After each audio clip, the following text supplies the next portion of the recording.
Want to know whether or not your Facebook account is restricted? I'm Emily, and in this tutorial, I'll walk you through the steps to check for account restrictions on Facebook. Let's get started. First, open Facebook. Tap on the hamburger icon at the top right. Then, go to your profile. Here, beside Edit Profile, tap on the three dots. Then, tap on Profile Status.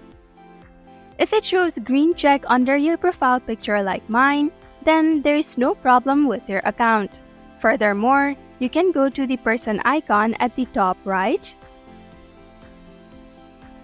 Here, it will show you any pages that you manage as well. If there's any red line or cross in your profile picture, then it means the account is restricted and has violated some guidelines.